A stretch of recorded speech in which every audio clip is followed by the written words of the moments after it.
going to a different economy, and we're going to be learning more about that as we go. But clearly, we're learning that things can be done from remote locations. We're learning that technology can replace people even more than we thought.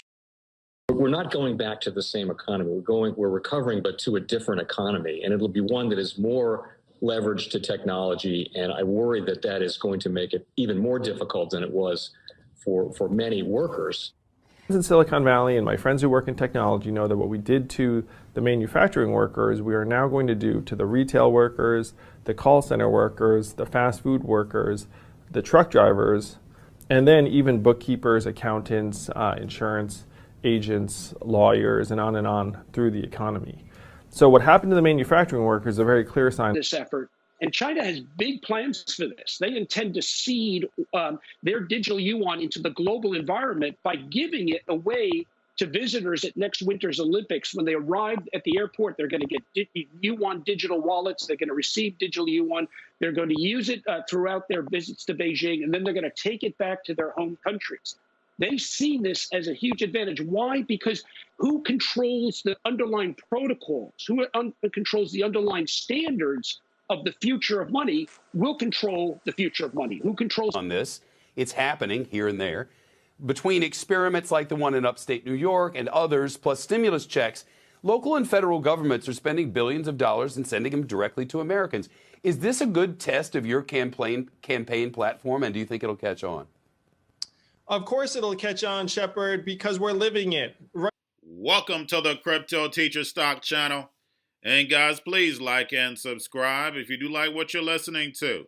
Please inform your friends and family and spread all over social media.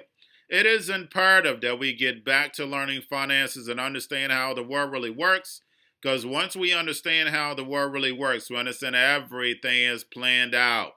And guys, this is a video just to make you think, but I am going to go over a few articles first. Now we have Bill Gates says another epidemic is coming, and we know he knows because he's a part of it.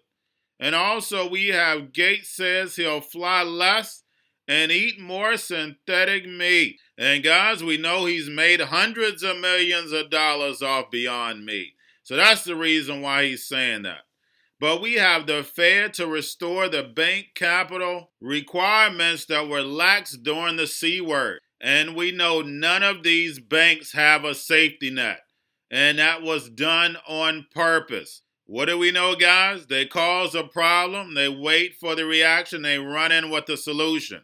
That's the reason why they changed the Volcker rule, people. The casino is wide open. But I'm going to leave you with some Ray Dalio today. Now we have Visa says the DOJ plans to probe its debit card practices. We know nothing's going to happen to Visa. Their shares fell 6%. But guys, we know this is all part of the fourth industrial revolution. Ways to get us moved over to cryptocurrency, no fees. But we also have gasoline demand is in the norm as far as March goes. March levels, don't forget Exxon, Chevron. I've been over it time and time again. We know once this economy reopens, people are ready to get out. Plus, they have a little cash. And that's the reason why we know the New World Order opened at the right time. They put the money in the people's hands and they're going to give it right back to the corporations. We know how it goes. Now, we also had Nike shares fall. And this article says due to mixed earnings and then plus they announced layoffs. But guys, we know Nike makes plenty of money.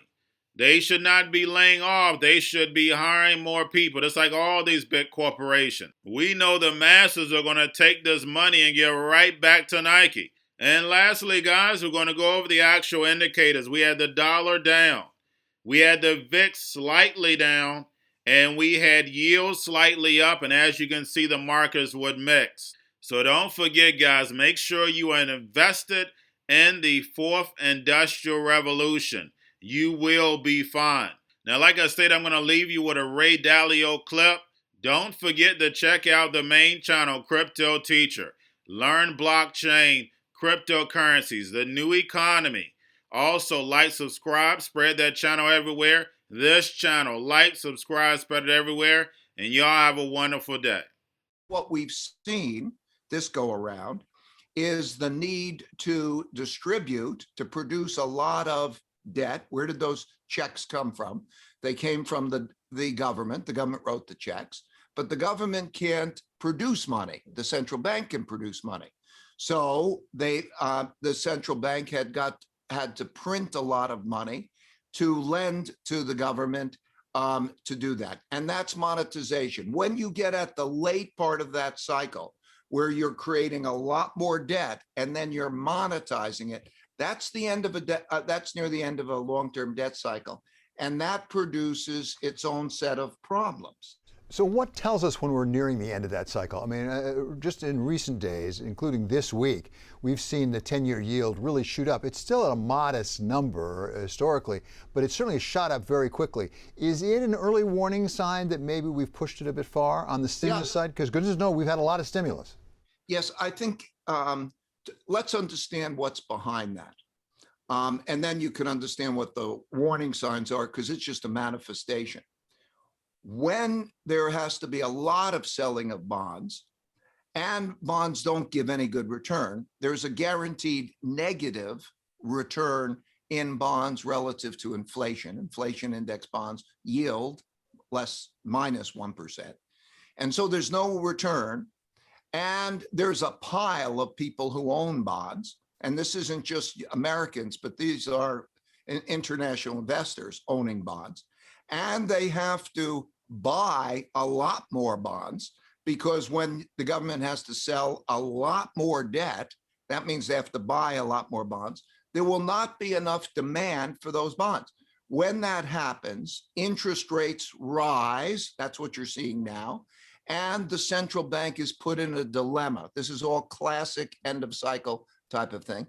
The central bank is put into a dilemma because either interest rates will rise a lot, or they will have to print money and buy those bonds to hold them down. When they print money and buy those bonds to hold rate down, that lowers real rates and it accelerates a depreciation of the value of the dollar.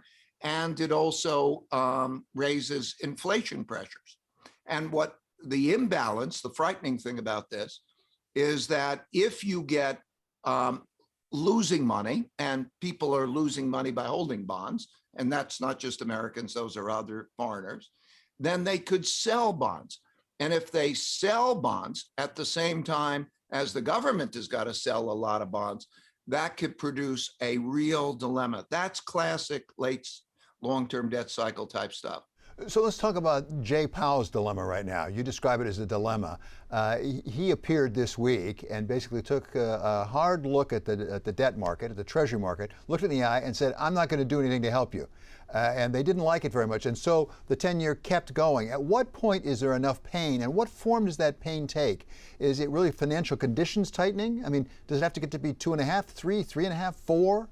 Well, as I said, think of the economy as being like an individual and their pulse is dropping. When the pulse is dropping, the doctors come running in with the stimulant and they inject stimulant. Now that the economy is rebounding, and inflation pressures are rebounding, there's not the same pressure to administer that stimulation. When it happens, when it becomes a problem, is first, the rising interest rates start hurting financial asset prices. First, typically, they hurt bonds. Then they pass through and hurt stocks, because still interest rates affect stocks. And when that starts to affect stocks, that's one thing.